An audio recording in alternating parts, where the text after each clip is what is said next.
So today I'm going to cover off who I am, why I'm standing in front of you, and we'll go why LinkedIn. Does anybody use LinkedIn like proactively at the moment? Brilliant. 1, 2, 3, 4. Good. Half and half. That's good.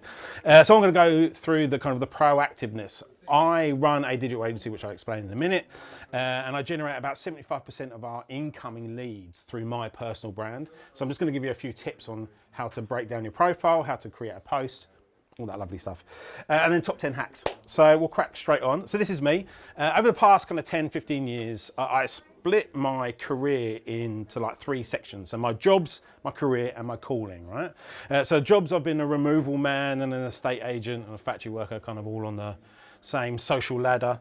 But I moved to NZ in 2007, spent 10 years there kind of working for Vodafone.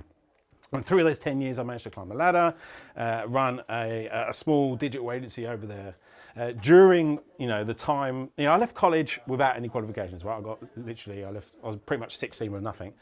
And I had a stolen copy, a ripped copy of Photoshop. And that's kind of everybody's origin story who started an agency, is that you had a free copy of Photoshop and you just made design posters and stuff like that. So from then, I was a creative behind the scenes, but I was a salesperson during the day, and I've managed to combine those 2 things by running a digital agency called Capital Content.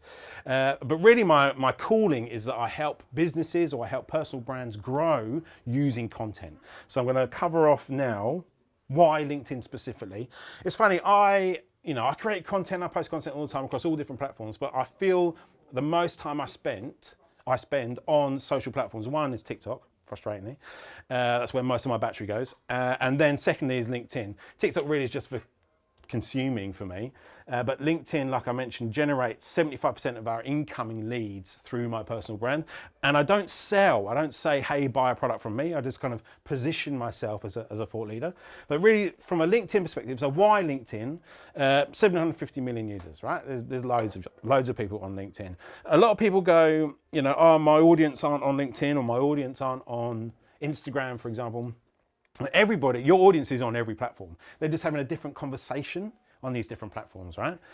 So, you can talk formally and have formal thought-provoking discussions on LinkedIn, but then you can get shit-faced or get boozed and post a photo on Instagram and have a different conversation with people. And then from a personal perspective, really you can conduct yourself on how you want to be perceived. So for me, perception is reality, right? I can pretend or be perceived how I want to be perceived over LinkedIn. I'm in a unique position where I get to be like unapologetically me. I don't have to pretend to be anybody. If I was to go and do a pitch, for example, in front of a financial services firm, I'm not going to rock up in a shirt and tie because that's not me. They will want to see somebody that's different from them, And you can grow your audience for long-term goals. So it's not all about connecting with someone. There's people that put their hand up on LinkedIn. Have you ever, and I actually talk about this later, someone connects with you and then 30 seconds later they send you a message, hey, can you buy my services? That happens all the time. So it's not about the short-term goals because you need to build a relationship. Imagine, doing that at a networking event. If I was to approach you today after this and say, hey, buy video content from me, you can be like, who the fuck are you, right? And then lastly, it's a reactive tool during the sales process. So people will search for you, and I think I've actually got it on the next slide. People will search for you. If you're going through a recruitment process, the first thing they're going to do is Google your name. I'm a little bit different. I sound like a hobbit. My name's Gary Gumbleton. There's not very many Gary Gumbletons in the world, right? But you do get to control the narrative. So if you could, this is the first 2 lines that rock up on Google. And it's usually, if you put someone's name or their job title, or whatever it might be, LinkedIn's going to be the first couple from a personal brand perspective. So make sure that your LinkedIn page is effectively either your CV or an indirect sales process, wherever it might be. So it's really important to Google your name. I don't know if many people actually, I do this once a month just to make sure nothing crops up from my past. So profile breakdown. So we'll break down actually what a profile looks like. So this is mine. Does anyone actually think, so the people that stuck their hands up, do you think about what your profile looks like? Do you aim to get people to view? Absolutely, good. I like to see nods. So mine's super branded, right? I've got all the brand colors. You can tell that it's okay to use Canva nowadays in small business. So we've got the header image, which has the web address on there.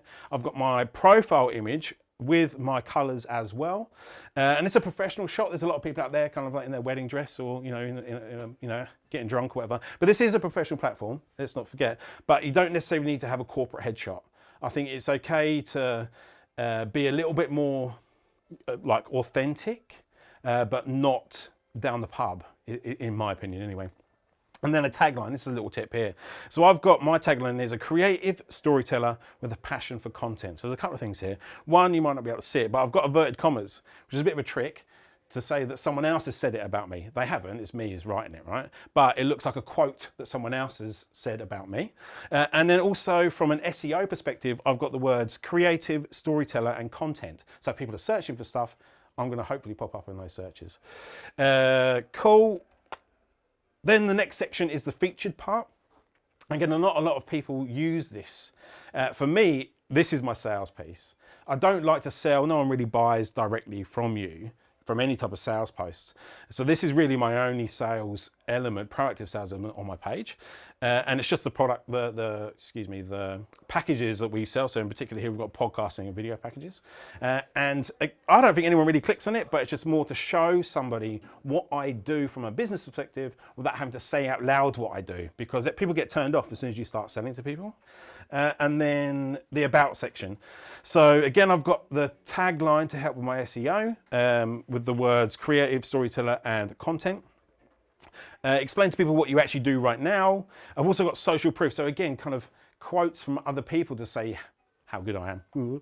But if I was to write how good I am, it becomes a little bit inauthentic, right? I'm kind of egotistical. So I've got other people, and I haven't given their names away, but this is all true social proof. And then a CTA, so a call to action, right? I think it's really important, it's not only on your about section in your profile, but also any posts that you create, you must have a call to action. You must say to people, if you want to find out more, slide it in my DMs, or if you want to learn about XYZ, click on the link here, and I'll explain about links later. So it's really important to have that call to action on anything that you're doing. Otherwise, there's no purpose in any post that you create. Excuse me. Okay, cool. Then experience. So I normally do this spiel for students and college leavers to talk about their experience. But I think the main thing here, or what I do anyway, is that I only put the content that I want people to see. Not that I'm lying or holding anything back. What I mean is that I've elaborated in my current role and I don't have any other words in any of the previous experience, just because I want people purely to focus on what I'm doing right now. I've got a few highlights here as well, but also keep it relevant. Don't put that you were, a shelf stacker at Co-op, right? No one really cares too much about what your history was 20 years ago, but make sure like the last 4 or 5 roles are relevant. Again, it's like a CV, right? People think CVs are great, they're going to put everything on there. They're absolutely not going to read your CV. They're going to skim it and then go to your LinkedIn page. Okay, now we're going to break down a couple of posts that I've written. Again, you might not be able to see this, so you can check out the video in a few days after this. But this one was, well, to break it down, we've got a title across the top here. This is one of probably my most engaging from last year. Engaged, should I say, sorry. So I tagged Moleskin and Parker Pen. So the whole post is about like my process, like what I do or how I operate at work. I use Moleskin notebooks and Parker pens, and I thought I'll try and get a sponsorship deal and tag these guys in. But really, we've got a title to explain to people what they're about to read. I've tried to tick, I'll show in a minute actually, the inspirational pillar. So there are 3 pillars that we always recommend when creating content. One of them is to inspire your viewers or inspire your audience. So I'm trying to inspire people, like I'm, some sort of poet laureate writing in notepads all day. It explains how I work, so my process. Also do a nod to digital. Although this is a personal process, I work in the digital arena. So everything that I try and do has to have some sort of nod to what I do for a living. There's a little bit of humour because I say, by the way, I'm open to a brand deal, and that's again my personal brand. I try to have a bit of humour. I probably mask my insecurities of trying to make people laugh, but my own personal brand. You have a whole bunch of like 20 different values. You want to try and reflect that in any content that you create. Just like a business has a tone of voice. So if your business has, informal, jokingly, the way that they talk, then absolutely it's the same with you. You know, you've got to think about what your own personal values are before you start putting content out. And then I try to accompany every post with at least an image or a video. Next one is, so this is, obviously he's not, you know, this isn't the child that I've just had. That'll be quite quick. So this is my son Garrison, as in Gary's son. But the main thing was, again, what I try to do is talk about not only the 3 pillars of any content that I push out, but I try to talk about 3 things all of the time. So business ownership, marketing, and my own personal life, right? Because this is still a social network. You still need to be personable. It's a personal brand. So I want to show that I'm a family man, quote unquote.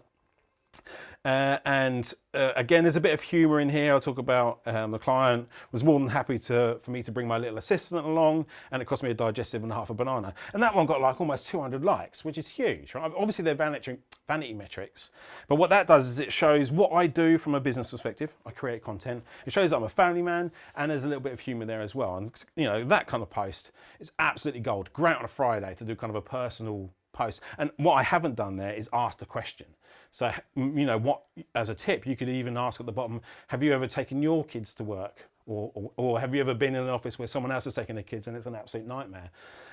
What I would definitely add a question. Again, this is one of my hacks, so I'll explain that later. Oh, top 10 hacks. Cool, we're towards the end now. Don't worry, everybody. So, number 1. Post at a frequency you can handle, so be consistent. Now, I get this question loads, right? Is how many times should I be posting every week? It doesn't really matter. I post every day, at least once a day, Monday to Friday. And I reach probably 5,000 people a week, roughly. And like I said, a lot of people say, how many times should I? Really, it's about being consistent. So if you only have the time or the energy to post once a week, absolutely just post once a week, but make sure you do post once a week. And even then, make it sure it's like Monday at 3 p.m. at the same time every time. What I tend to do is try and post at around 8 a.m. Monday to Friday. But be consistent and at a frequency that you can handle. So don't just post once and then wait 4 weeks. Try and keep that regularly once Monday, 3 p.m. So these are the 3 pillars, inspiration, education, and emotion. So whenever I create a post, I will always pick one of these pillars, inspirational, educational, or emotional, as part of the general value of that post. And what I have is I've got 50 Kickstarters. So if you connect with me on LinkedIn, I'll fire them over, but I've got 50 kind of prompts that help you write on LinkedIn. And what it might be like, what inspires you to get out of bed every day, for example, you know? And I've got 50 of those to help me post. And, you know, that's what, 10 weeks worth of content if you post every day, Monday to Friday. Ask a question twice. I spoke about this earlier. So what I tend to do is start the post with a question, then write the copy of the actual post itself. And then at the end of the post, ask the question again, because people are forgetful. It's really that call to action, you know? So you start the post with a question to generate the debate or generate the thought of a debate before people have read your post. Have a couple of paragraphs, and then put that question again at the end. So what about you? Question mark, whatever it might be. Post content for your audience. This is a biggie, right? Lots of people fall into the trap about creating content about their business or about them. But actually, it's not about you. No one gives a fuck, right? It's about what your audience wants to see. So for me, I post about tips and tricks, right? As an example, what we're doing is we're creating, a 20-minute video to be able to put on the website. But what we'll also do is cut down, little 30-second clips to be able to put over our Instagram and TikTok and stuff like that. So that's the kind of content that my audience wants to see, is tips and tricks on how to create content for their LinkedIn page. Ask your audience. That's a great post. What do you want to see from me over the next 3 months? Number 5, putting social into social media. This is a massive one. And I'm really bad at this. What I've got better at is commenting on other people's posts. I used to just post 8 a.m. every day. Now I try to comment on 5 people's posts every day whilst I'm creating that content as well. Because there is that social element there. Your comment will go into other feeds. Even imagine Facebook back in the day, your comment would go into a mate's feed. It's exactly the same as LinkedIn. So I would definitely not only proactively post content, because you'll be like the 1% of people that will post content over LinkedIn, but also comment on other people's, start a conversation. Definitely post a question as a comment under somebody else's post, because that will start a debate and that will help increase your reach. Don't sell on the first message. I mentioned this earlier. I absolutely hate this. I tend to reply with an eye roll emoji and then disconnect. Good hair days. I have these all the time. Really what we try and tell people and businesses is to batch create content, right? Don't, go on a Monday, 8 a.m. post, create a post, then Tuesday, 8 a.m. create a post. What you want to do is when you do go to create that first post on Monday morning, if it's good, write another 10 because you're in the zone, right? You have that mentality to be able to write good content. If it's shit, don't make any more, wait until tomorrow. But it's all about batch creation, because sometimes tomorrow you might not have time to be able to post that content. And you can use a scheduler like Sendable or later.com, whatever it might be. In fact, actually LinkedIn are recently rolling out a scheduler for people anyway, right? So actually built into the platform. So if you're having a good day in terms of content creation, create more and then use that later down the line, Almost there, guys. Links and shares, don't do it. So if you put a link in, you might know this, people who use LinkedIn. If you put a link in your copy of the post itself, your organic reach is going to drop through the floor, because LinkedIn doesn't want you to send people to another website. So they'll reduce the amount of views that you get there. Same with shares. They want fresh content all the time from everybody. So if you're sharing another piece of content, not only will that piece of content drop off the face of the earth, you won't get much organic reach from that either, because you're effectively sharing old stories or old posts. So don't put a link in your copy, put it in the first comment. That's always a good one. So I usually put, if I'm posting about the website or whatever, see link in comments, and then you can put your link in there, and that kind of like cheats the algorithm. Gross. Shoot around your target. This is more of a strategy, right? Where if you wanted to get in front of, I'll give you another tip in a minute as well. If you want to get in front of like a marketing director, I often want to get in front of a marketing director because they have the budgets, right, to create content. I'm not going to go straight to that person. I'm going to do a grassroots strategy where I will connect with the digital execs around that marketing director, speak with them, build a relationship with them, and then they will influence the decision around the marketing director. Because if I then go and approach the marketing director after that couple of months worth of relationship building, all of the digital execs were like, oh, I know Gary, he's been annoying me for the last couple of weeks. And it's almost like an indirect recommendation. If I go straight in blind, they're going to go, I don't know you. But if you build that relationship with the colleagues around them, you kind of break down those barriers. And then lastly, it's all about personal brand. Again, like I said, I am going to cut down, maybe 10, 30-second clips out of this talk here, just little one-liners. And although no one really, you might go out and use some of these tips, people just kind of see it as, the fact that I know what I'm talking about. It's not that you're going to go and actually implement any of these things. What it will do is I'll post one a week for the next 10 weeks, and it will keep my personal brand above water. So whenever you think, I need video for my business, or I need a photo shoot or I need to do a podcast or whatever, I will be top of mind, because I'll always be kind of spinning that plate of a personal brand in terms of organic reach. So that's it, but I'll give you one more tip. This is in terms of podcasting, right? Completely different from what we're talking about at the moment, but everyone wants to do a podcast, right? But no one gets any listens. No one cares. We've got a podcast, we've got like 3 listeners. I love doing it, but really what it does, or really what you should be using a podcast for, is a sales technique. So instead of me ringing up the marketing director of Coca-Cola and saying, hey, can I make your video content for you? And they're just going to put the phone down. What you want to do is ring them up and say, hey, do you want to be on my podcast? And then all of a sudden they'll bite your arm off. And at that point, you're starting a really good conversation with a prospect. So what I would do is write down top 10 people that you want to get in front of, and invite them on as guests. Create a podcast around those 10 guests. Ring them up and say, hey, be on my podcast. And then over the next couple of months, you're having a really good conversation about services and stuff. They all want to talk about themselves. You can push content out. You can start posting out little short clips that we do later with that person. So it looks like you are already associated with that person without actually doing any work. So don't make a podcast for the listeners, because no one's going to listen. Use it as a sales technique to open doors with a better relationship with your prospects. And that's it. Thanks very much.